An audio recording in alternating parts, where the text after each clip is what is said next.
Olá pessoal, bem-vindos a mais uma aula de introdução à inteligência computacional e hoje nós vamos ver a parte prática, a implementação de algoritmos genéticos. Então aí na página do curso tem a nossa notebook de Python no Google Colab compartilhado com vocês e vamos explorar um pouquinho esse código.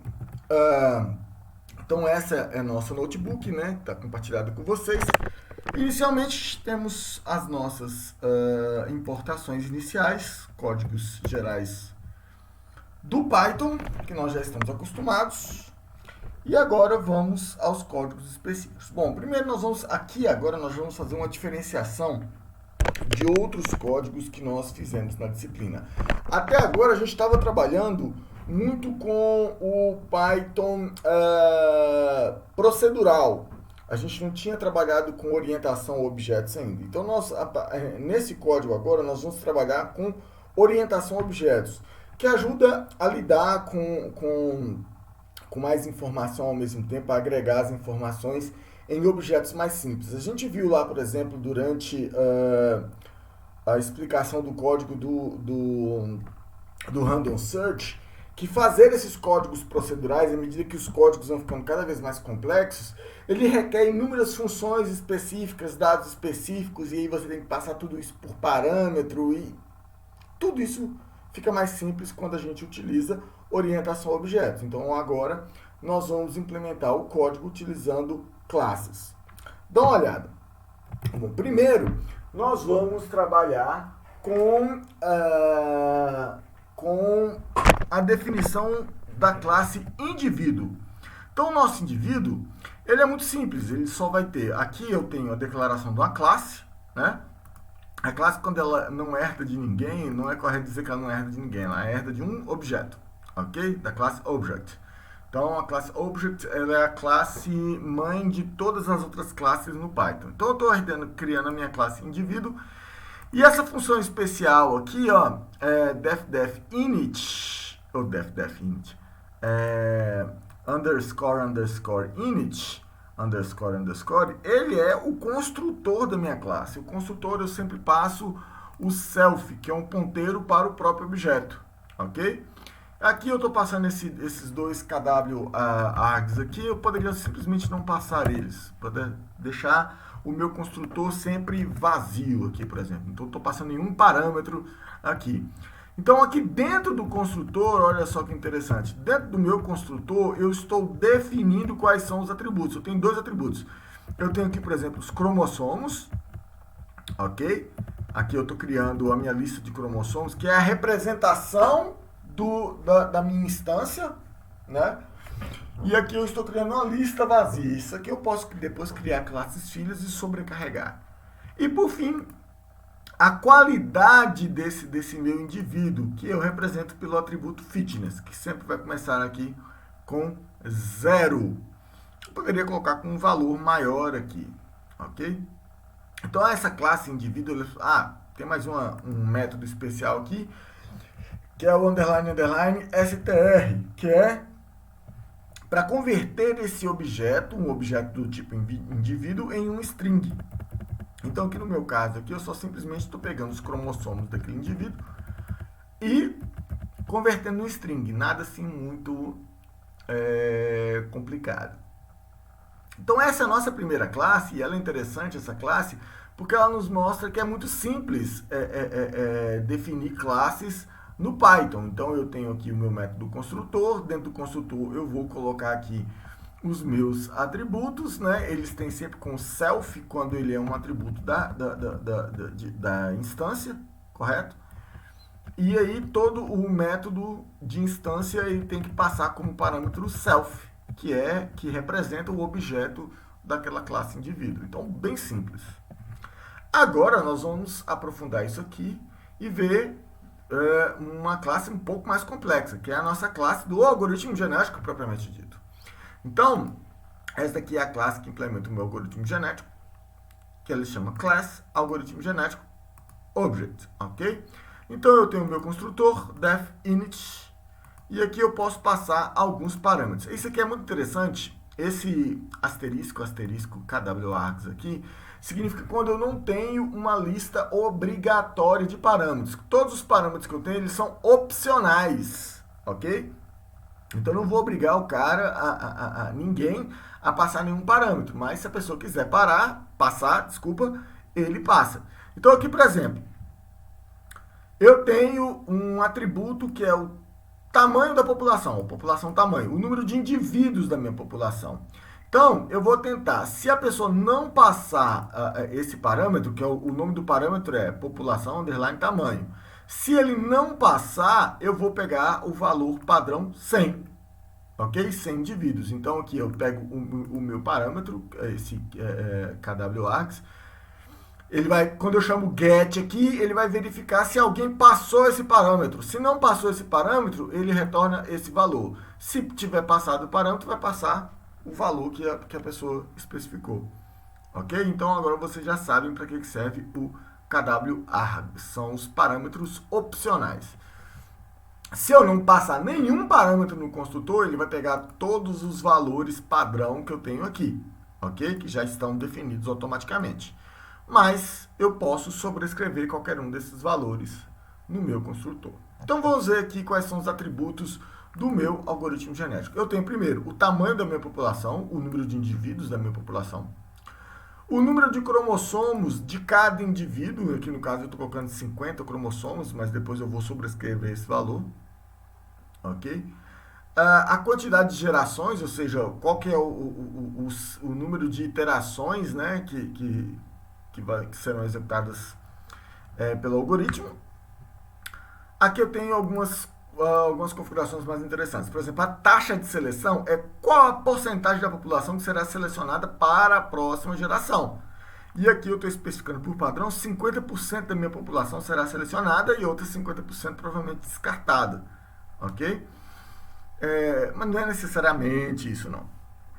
Então, probabilidade do indivíduo. Aí, não só a taxa de seleção, né? Aí, porque essa seleção, como nós já vimos lá a gente já tinha visto lá na aula passada, ela pode ser feita de várias maneiras, por exemplo, pela roleta, de forma automática lá, pelo torneio e por aí vai.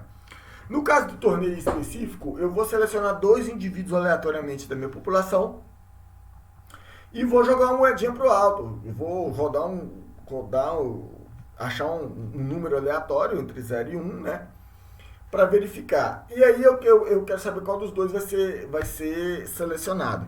Nesse caso, eu vou ver qual dos dois tem a melhor aptidão, a maior aptidão. Aí eu vou dar mais probabilidade para esse que tiver mais para aquele que for mais apto, né? Para favorecer a minha convergência. Mas que probabilidade é essa? Essa probabilidade é que eu estou especificando neste ponto aqui. Então, esta probabilidade aqui, olha, a probabilidade de seleção é a probabilidade do indivíduo mais apto ser escolhido durante a seleção. Eu estou 80% de chances do melhor indivíduo ser escolhido. Mas eu poderia colocar aqui, por exemplo, 0,7 para ajudar um pouco mais a diversidade da minha população. A mesma coisa está aqui, ó, porcentagem da população que será que vai ter cruzamento. Então, aqui eu estou te falando qual que é a taxa de cruzamento da minha população. 50% da minha população, ela será gerada a partir da combinação de outros indivíduos, de outros 2 indivíduos. Então, veja bem, 50% da minha seleção, da minha população aqui foi selecionada, ele passou para a próxima geração. Ok? Ela sobreviveu. Só que ficou 50% faltando. Os 50% que estão faltando aqui, eu vou combinar, né? Serão filhos da geração anterior. Então, essas 50% da população aqui será gerada, será criada a partir da combinação de elementos da população anterior. E aqui está a probabilidade de cruzamento. Essa probabilidade de cruzamento aqui ela é bastante interessante também, porque é o seguinte, quando eu estou cruzando 2 indivíduos, eu estou pegando uma parte do cromossomo de um e uma parte do cromossomo do outro. Não necessariamente essa parte é 50%, 50%. Né? Esse ponto de cruzamento, né, aonde que vai ser, você tem um cromossomo inteiro, aonde ele vai ser dividido é um número aleatório. O que essa probabilidade de cruzamento está dizendo aí se tiver uma parte maior, essa parte maior vai para o indivíduo mais apto ou para o indivíduo menos apto. Ok? Então, essa é a probabilidade de cruzamento. Vamos lá. Nós ainda temos aqui a taxa de mutação. Então, do total da minha nova população, quantos por cento dessa população que vão sofrer mutação? Então, aqui eu estou falando que eu tenho 3% da minha geração nova que vai sofrer mutação. Poderia colocar aqui, por exemplo, 10% para poder aumentar a diversidade. E aí eu tenho, dentro de cada indivíduo, né, eu tenho a probabilidade de mutação. Qual que é a porcentagem de genes daquele indivíduo que vai sofrer mutação? Então, aqui eu estou especificando que, por padrão, serão 5%. Então, se ele tiver 100 genes, 5 deles poderão sofrer mutação, ok? Por fim, aqui eu tenho a minha lista que corresponde à população dos indivíduos. Então, essa daqui ela é uma classe genérica. Então, prestem bastante atenção nisso, porque esse é um conceito que às vezes as pessoas se confundem. Essa é uma classe genérica. Nós temos, por exemplo, alguns problemas que a gente já trabalhou, tentou resolver eles utilizando outros algoritmos, como, por exemplo, o problema da mochila, o caixeiro viajante, o problema da logística. Cada problema desses, ele tem uma forma diferente de representar os seus indivíduos, ele tem uma forma diferente de avaliar o fitness de seus indivíduos, de fazer cruzamento, que aí depende da codificação dos indivíduos, de fazer mutação, de fazer, enfim, de todas essas questões. Então, como todas essas perguntas que eu fiz, elas são dependentes do problema, eu não vou implementar essas funções dentro da classe genérica de algoritmo genético. Eu vou delegar esses problemas para as classes filhas. O que cada classe filha faz? Cada classe filha vai implementar o algoritmo, essas funções, né, do algoritmo genético para um problema específico. Então, aí, a implementação do algoritmo genético para o problema da mochila tem sua função específica de avaliação, tem a sua função específica de seleção, tem a sua função específica de cruzamento, tem a sua função específica de mutação, que tem a ver com aquele problema, que tem a ver com aquela codificação do problema. Então, isso vai ser delegado para as classes filhas, ok? Isso é específico, fica para as classes mais específicas. Aquilo que é genérico fica na classe mãe. Então, voltamos ao código aqui. Vocês podem ver que a função que cria a população inicial está com essa palavra-chave pass. Significa que eu não tenho o corpo desse método. Ele não faz nada. Esse pass aí significa não faça nada. Então, eu só criei um método e esse método está vazio. As classes filhas, elas poderão sobrescrever este método, ok? E aí, quando eles sobrescreverem esse método, o método que será chamado vai ser o da classe filha. Então, vamos lá. Aqui nós temos o método de avaliação, mesma coisa, método de seleção, aí eu vou passar uma lista de indivíduos, né? E aí ele vai retornar o indivíduo selecionado. Aqui vai ter a mesma coisa para o cruzamento, eu vou passar uma lista de indivíduos, ele vai me retornar o indivíduo filho dessa lista aqui. E aqui eu vou passar, na função de mutação, eu vou passar um indivíduo e ele vai me retornar um indivíduo já mutado. Ok? Eu tenho outra função aqui bem interessante que chama gerar estatísticas. Essa função aqui, gerar estatísticas, para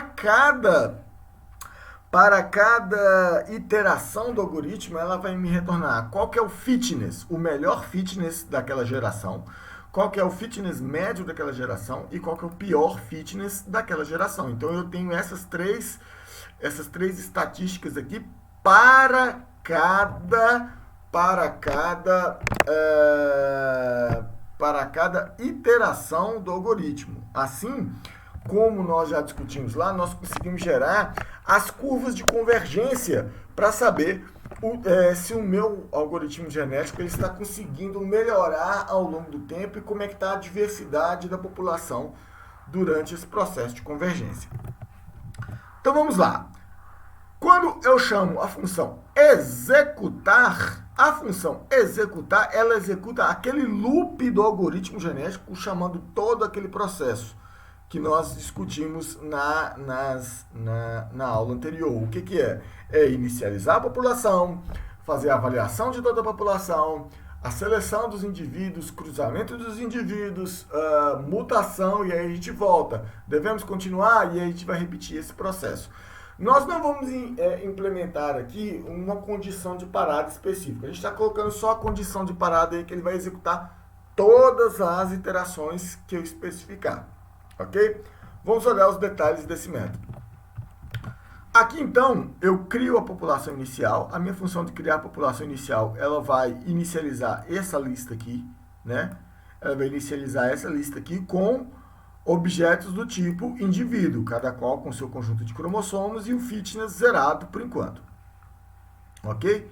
Então, aqui eu crio o meu histórico, né? Que vai ser a lista dos melhores fitness, do fitness médio e dos piores fitness para cada geração. Então, eu crio esse dicionário que tem o melhor, a média e o pior e relacionado a eles uma lista. Aí eu vou adicionando essa lista aqui em cada iteração do algoritmo. Aqui eu tenho meu contador de gerações, começa com 0. E eu vou escolher aleatoriamente um indivíduo melhor aqui. Pego, por exemplo, aqui o 0. Eu poderia pegar aqui, por exemplo, um valor aleatório. np.random.randint. Eu vou pegar de 0 até o tamanho da população. Que aqui eu pego self.popular, que é um tamanho. Então ele vai escolher um valor, um indivíduo aleatório aqui, dentro da população atual, vai avaliar esse indivíduo e vai me retornar o fitness desse indivíduo. Ok? Aí, daqui para frente, eu tenho que comparar todo o resto com esse cara aqui. Deixa eu ver se eu já estou executando, se eu executei essa classe aqui. Executei ela agora, ok. Então, vamos voltar aqui na função executar. Beleza. Então, aqui eu entro no meu loop principal. O que o meu loop principal faz? O loop principal, ele vai rodar o corpo do algoritmo genético. Então, para cada geração dessa, eu vou fazer a avaliação dos meus indivíduos. Então, eu vou pegar um for aqui, vou passar para cada indivíduo na minha população. Para cada indivíduo desse, eu vou chamar a função avaliar. A função avaliar, como eu expliquei anteriormente, é uma das funções que está aqui, que fica para as classes filhas definirem. Ou seja, a classe filha ela vai escrever aqui a função que avalia esse indivíduo, né? Então, lembrando aqui, eu tenho uma questão que eu gostaria que vocês prestassem atenção. Nosso algoritmo genético aqui, ele será sempre voltado para problemas de minimização, ok? Aí você está se perguntando, mas o meu problema é de maximização. Não tem problema nenhuma. Você consegue converter um problema de maximização em um problema de minimização. É o que nós vamos fazer aqui com, por exemplo, o problema da mochila. Nós vamos pegar o problema da mochila e quer maximizar a utilidade. Só que aí a gente tem como transformar isso num problema de minimização. Se você pegar uma mochila, por exemplo, todos os itens disponíveis da mochila e somar as utilidades de todos aqueles itens, esse é o maior valor possível de utilidade, ok? Então, você pega qualquer mochila, soma as utilidades daquela mochila e subtrai desse valor máximo, que é a soma de todos os itens possíveis, ok? Então, obviamente, o menor valor, o valor que chegar em 0, é a mochila que tem a maior utilidade possível, que é a soma de todos os itens. E, obviamente, a gente sabe que não tem nenhuma mochila que vai conseguir chegar nesse valor, porque aí eu teria que selecionar todos os itens, ok? Mas ele vira o nosso valor de referência. Então, quanto menor esse valor, quanto mais próximo de 0, maior será a utilidade da mochila. E aí, para que esse valor não vai ficar muito grande, muito estratosférico, eu pego o valor máximo, menos o valor da mochila, ele vai dar um valor, né, entre 0 e esse valor máximo, e eu divido de novo pelo valor máximo. Assim, eu normalizo o valor do fitness. Ele vai variar entre 0, que é o melhor fitness possível, e 1, que é o pior fitness possível, ok? Então, com isso aí, eu peguei um problema de maximização e transformei ele em um problema de minimização, ok? Então, daqui para frente, todos os problemas que a gente vai utilizar para esse algoritmo dialético serão problemas de minimização. Voltando aqui, pessoal, por que eu falei? Porque agora, toda vez que eu vou passar aqui nós estamos aqui no processo de avaliação, faço um loop por todos os indivíduos da minha população. Para cada indivíduo, eu vou chamar a função de avaliação. A função de avaliação vai me retornar o fitness. Eu vou comparar o fitness deste indivíduo com o do melhor indivíduo que eu tenho até o momento. E se o fitness do melhor indivíduo for maior do que o desse cara aqui, eu vou substituir o melhor por esse indivíduo. Ok? Assim, eu vou ter sempre o melhor, vou ter aqui separado o melhor indivíduo da minha população. Ok? Então, aqui, o que eu fiz nesse loop? Esse loop eu passei por todos os indivíduos, avaliei todos os indivíduos, associei o fitness de cada um dos indivíduos e também, durante esse processo, escolhi entre eles quem é o melhor indivíduo. O que eu vou fazer aqui agora? A função sorted, ela faz a ordenação. Eu vou ordenar a minha população utilizando como chave o valor do fitness. Ele vai ordenar do melhor fitness, né, do menor para o maior. Então, também eu vou fazer um corte aqui para que minha população só tenha a população, o tamanho máximo daquela população que eu escolhi. Ah, mas por que você está fazendo isso? É porque nos próximos passos, dependendo das taxas que eu escolher, esse tamanho da população aqui pode ser maior do que o valor que eu escolhi. Aí eu vou selecionar, obviamente, os melhores da população e vou manter na minha população. Depois que eu avaliei a minha população, eu vou chamar lá gerar estatísticas, esse método que eu expliquei logo aqui, né? Que ele pega a população toda, soma os fitness, acha o menor valor, o valor médio, o valor máximo, né? E vou salvar aqui no meu histórico, para eu poder acompanhar depois como que o meu algoritmo está procedendo, ok? Aqui, não sei se vocês perceberam, na minha função executar tem um parâmetro chamado imprimir, que ele por padrão, ele é verdadeiro. Então, se eu deixar esse parâmetro verdadeiro, a cada geração eu vou imprimir qual geração que está e qual aptidão, a melhor aptidão que foi alcançada naquela geração, ok? Então, senhores, vamos lá. Depois que eu passei por esse processo aqui, eu vou criar uma nova população, que é da nova geração. Essa minha população aqui, ela já começa de estalo com o melhor. Então, eu estou garantindo que o melhor indivíduo da população atual, ele passe para a próxima população. Eu não sei se vocês lembram, nós comentamos isso lá na aula passada. Essa é a estratégia elitista, que vai garantir que pelo menos o melhor indivíduo passe. Poderia gerar aqui, selecionar os 2 melhores indivíduos e por aí vai, mas por enquanto eu estou selecionando só o melhor. Agora eu começo com a etapa da seleção. O que é a seleção? A seleção vai selecionar da geração atual, da população atual, quem vai sobreviver para a próxima população, sobreviver do jeito que ele está. Então, primeiro eu vou pegar aqui, eu tenho a minha taxa de seleção, aquele parâmetro que eu passei, e vou calcular qual que é a quantidade de indivíduos que eu tenho que selecionar, que é a minha população vezes a taxa de seleção. A taxa de seleção por padrão ela é de 50%. Então, por exemplo, se eu tenho 100 indivíduos aqui, eu vou selecionar 50 e descartar 50. Então, aqui eu vou fazer um loop de 0 até essa quantidade de indivíduos selecionados. E aí, para cada loop desse, eu vou selecionar aleatoriamente 2 indivíduos da minha população. Olha, um número aleatório entre 0 e o tamanho da população. Aí eu passo esse número aleatório para pegar o indivíduo lá na minha lista da população, né? E eu vou selecionar 2, isso que vai acontecer 2 vezes. Então, isso aqui vai ser uma lista com 2 indivíduos selecionados aleatoriamente. Eu chamo o método selecionar, é um daqueles métodos que eu passei para serem para serem implementados na classe filha, ok? O método selecionar, cadê? Tá aqui. O método selecionar, ele vai selecionar algum desses dois indivíduos aqui, seguindo algum critério lá. Então, desses dois indivíduos, ele vai selecionar um e eu vou adicionar a minha nova população. Eu vou repetir esse loop aqui para a quantidade de selecionados que eu vou ter na próxima geração. Beleza?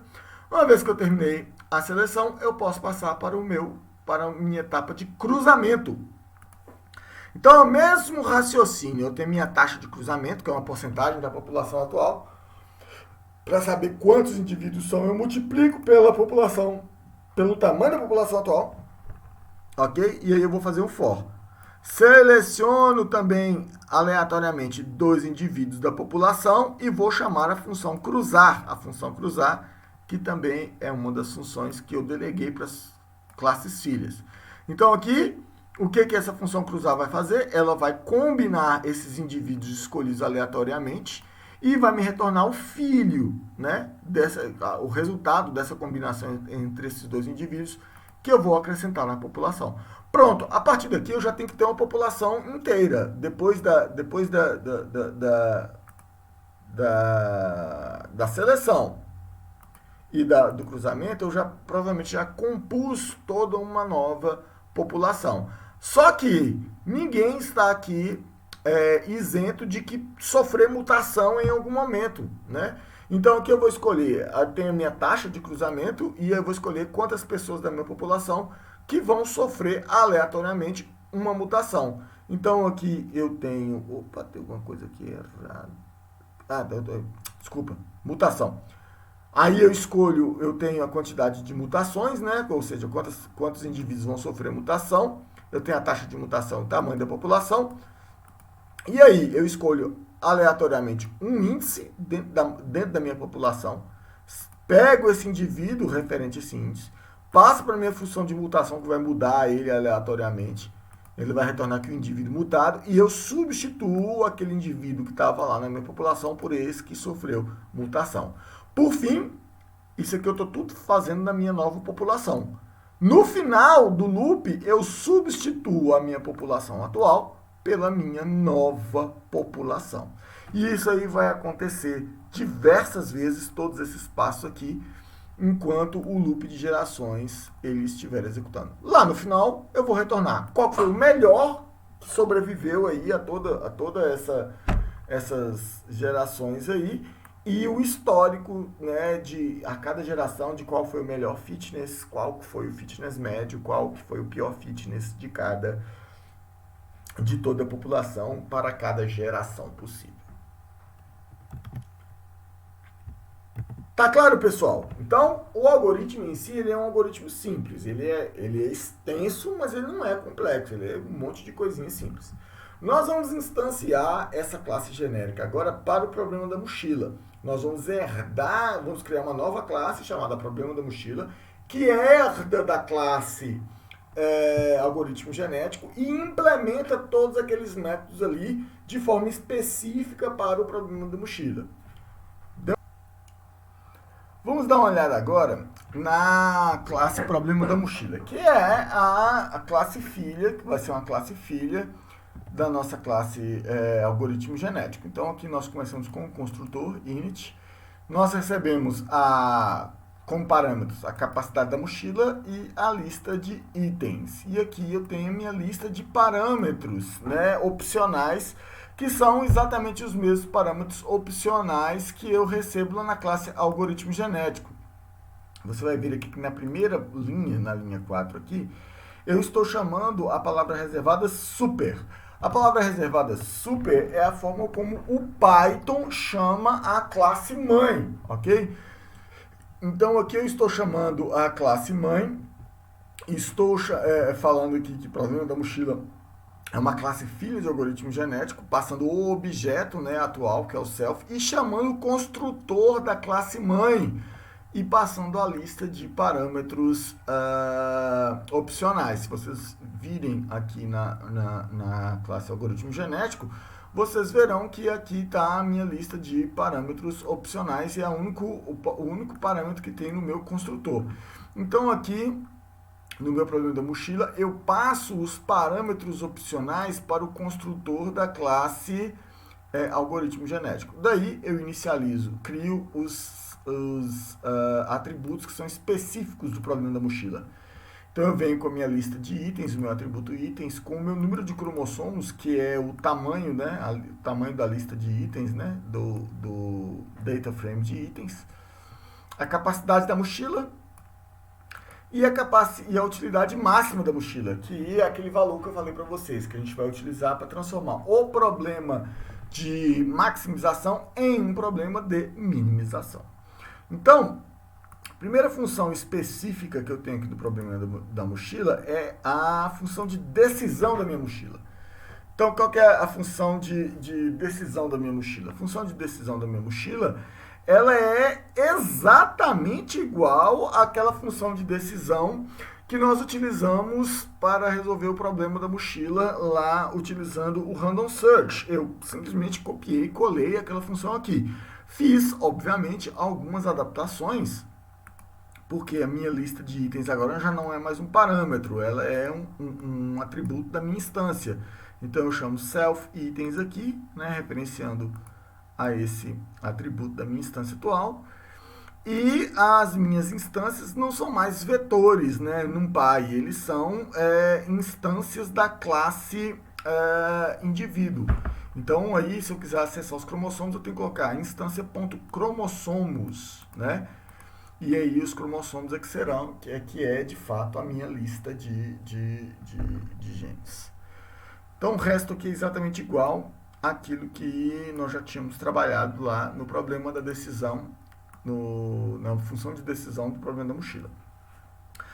Também a mesma função que eu utilizava para criar mochilas lá, né, de forma aleatória. A única diferença é que ao invés de passar um vetor, né, cada instância vai ser um vetor, agora cada instância é da classe indivíduo. E aí eu tenho o vetor de cromossomos dentro da minha instância, ok?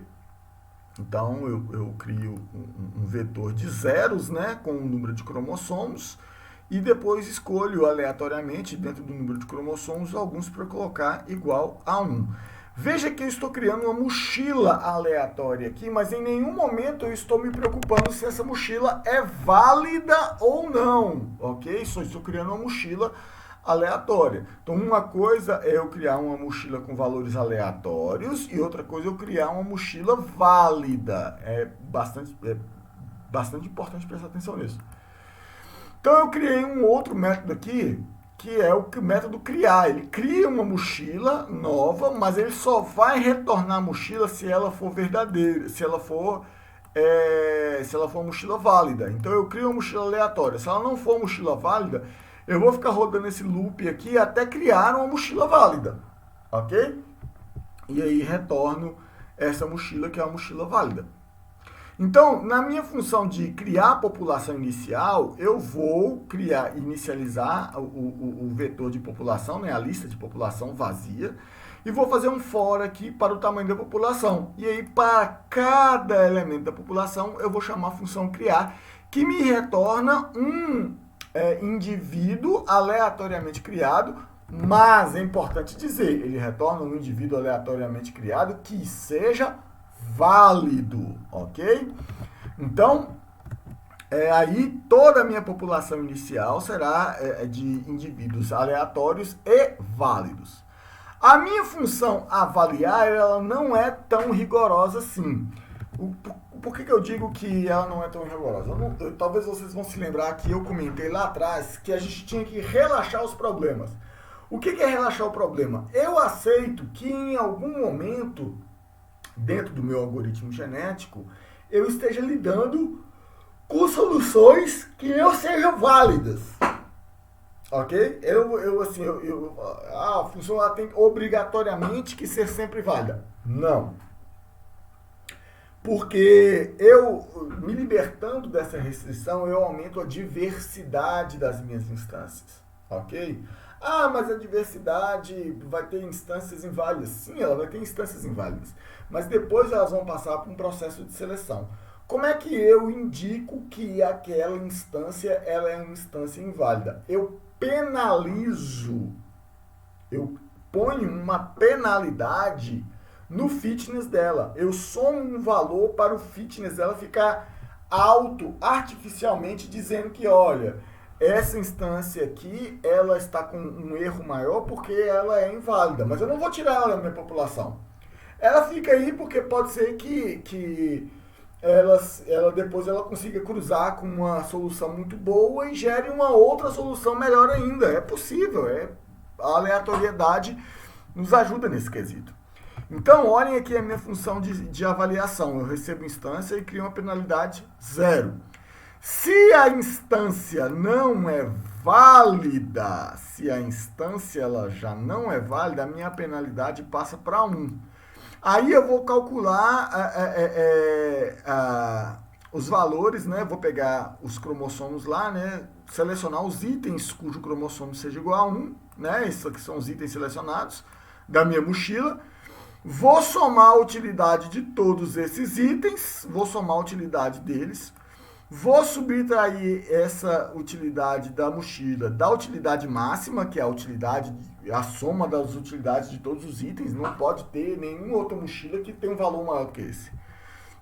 Então, isso aqui automaticamente ele vai virar um problema de minimização. Eu estou partindo do valor máximo possível e estou tentando diminuir esse valor aqui. Para diminuir esse valor, eu preciso que a soma das minhas utilidades da mochila também seja alta. Então, quando a soma de mochila for absurdamente alta, esse valor aqui vai tender para 0. Só que nunca vai chegar a alcançar 0. E aí, para que esse resultado aqui ele fique com um valor pequeno, entre 0 e 1, eu divido pela utilidade máxima de novo. Ok? Então, quando a utilidade aqui for tão grande, da minha mochila for tão grande que ela se aproximar da utilidade máxima, esse valor aqui vai se aproximar de 0. E quando esse valor, a utilidade for muito pequena, a utilidade máxima vai ficar grande, esse valor aqui vai se aproximar de 1. E aí tem a penalidade, né? E vai ser 0 se essa minha mochila for válida, então vai ser esse valor aqui anterior, ou vai ser esse valor anterior mais 1, para designar que aquela é uma mochila inválida. Beleza? Bom, agora vamos para a seleção. Aqui na minha seleção, eu não vou prestar atenção se o indivíduo é válido ou não, ok? Eu vou deixar passar. Mas eu vou dar uma probabilidade maior para aquele indivíduo que tiver o melhor fitness. Então aqui eu recebo como parâmetro uma lista de indivíduos. Então o primeiro indivíduo aqui, eu vou selecionar A vai ser o meu melhor indivíduo e B o meu segundo melhor indivíduo. Então, o indivíduo A vai ser o indivíduo 0 se o indivíduo 0 tiver um fitness maior do que o indivíduo 1. Se não, vai ser o indivíduo 1.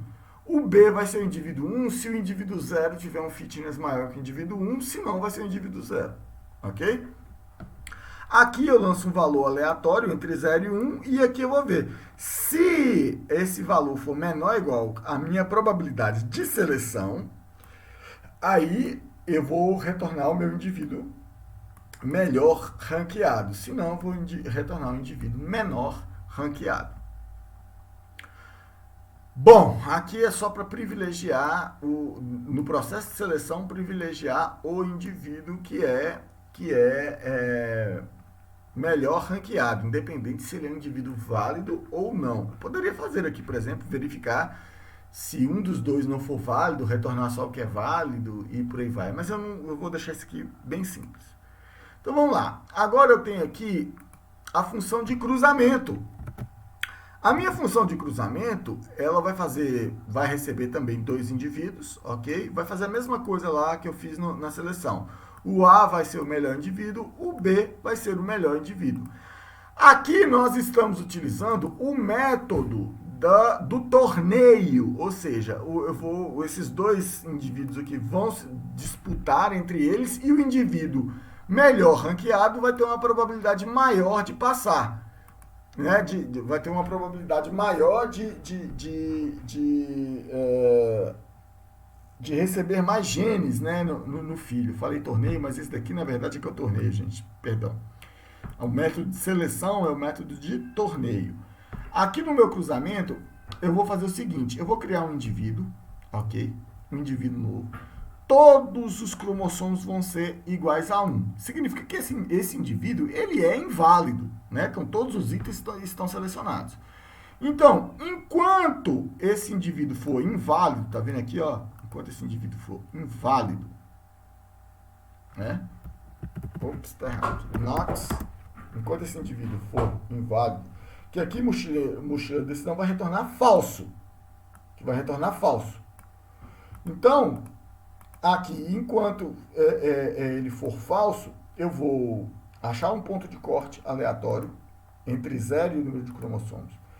E aí, nesse novo, eu vou pegar de 0 até esse ponto de corte, eu vou pegar os cromossomos do indivíduo melhor avaliado. E do ponto de corte até o final, eu vou pegar do indivíduo menos avaliado.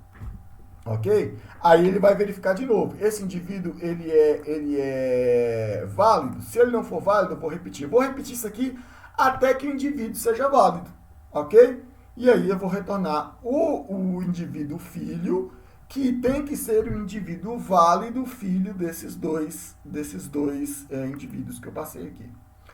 Por fim, eu tenho a mutação. Na mutação também eu não vou verificar a validade, né? Ok?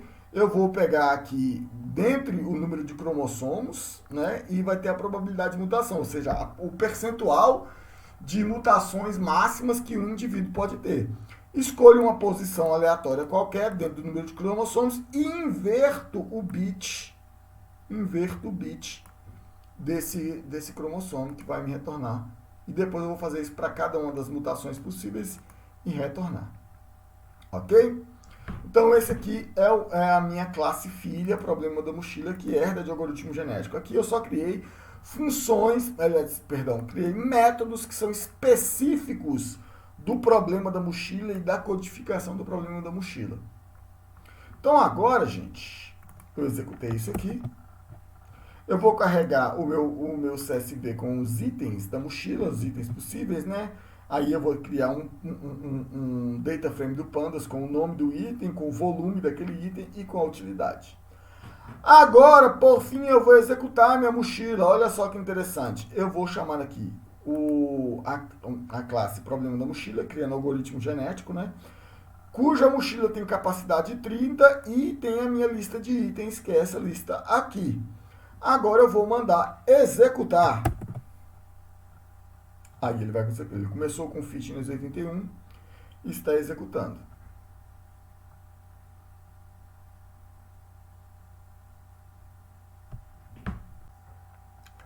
Depois de algum tempinho de execução, gente, eu coloquei para rodar por 500 gerações. Vocês vão ver que olha aqui. Nós saímos lá na geração 1 da aptidão 0,81 e ele foi parar, ele foi convergindo até chegar lá na frente, descer aqui até o final, até a aptidão 70. Vamos examinar agora a curva de convergência para mostrar como é que foi essa convergência ao longo do tempo. Então a minha curva de convergência mostra aqui, olha, o melhor é esse daqui de azul de baixo. Ele começou no 0,8 e desceu até aqui do 0,7. Olha o restante da população, para a gente ter uma noção de como que a população era diversa. Essa daqui é a média, o amarelinho aqui é a média. Veja a diferença entre o melhor e a média da população. Você vê que para esse melhor valor aqui, houve uma grande exploração do espaço. Olha o pior está lá em cima, eram valores até inválidos, mas foram exploradas muito, e esses valores aqui em cima oscilaram muito para pequenas melhorias que aconteceram aqui no melhor valor de fitness. Então isso aí, ele está executando. Isso aí foi o resultado de uma execução. Ele mostra como que a gente saiu de um patamar para chegar até o outro. Essas curvas, no entanto, elas retratam o comportamento de uma execução do algoritmo genético. Então, quando você olha a curva A curva de convergência, ela vai te mostrar, ela vai te dar indícios sobre a diversidade da população, sobre como foi o processo de otimização, se havia bastante diversidade, etc. e tal. Mas isso de uma única execução. Para avaliar realmente se o algoritmo genético ele é robusto, ou seja, se ele sempre gera uma convergência e em torno de quais valores médios de fitness fica essa convergência, eu preciso executar esse algoritmo genético várias vezes e comparar a distribuição dos resultados. Então foi isso que nós fizemos aqui, olha só. Nessa análise da robustez aqui, eu criei uma instância do problema da mochila, né, com os mesmos parâmetros, e fiz uma lista para pegar o resultado de 10 execuções. Então eu fiz um for aqui, né, de 0 a 10, e executei o algoritmo genético 10 vezes, pegando a saída, que foi o melhor, a melhor instância, né, o melhor indivíduo encontrado em cada algoritmo genético. E salvei os valores de fitness de cada uma dessas 10 execuções. Então vocês podem vir aqui, ó, cada execução com o melhor fitness que foi gerado durante essa execução. Então quando eu faço um box plot disso aqui, vocês podem ver, olha a distribuição. O valor máximo foi 0,76 e o valor mínimo 0,68. Mas a distribuição do meu algoritmo genético, ela tende muito mais para esse valor mais alto do que para o valor mais baixo, ok? Então, o meu resultado, o meu algoritmo, ele tende muito mais a parar nesse mínimo local aqui do que chegar nesse mínimo aqui. O que eu tenho que fazer agora para melhorar esses resultados, para continuar fazendo com que o meu algoritmo genético ele melhore cada vez mais? Aí eu tenho que brincar com os parâmetros do algoritmo genético, talvez aumentar o tamanho da população, aumentar o número de gerações, aumentar as probabilidades de cruzamento, de mutação. Então tem todos esses parâmetros que a gente possa brincar para poder melhorar os resultados, ok? Espero que vocês tenham gostado e até a próxima aula. Até mais, pessoal!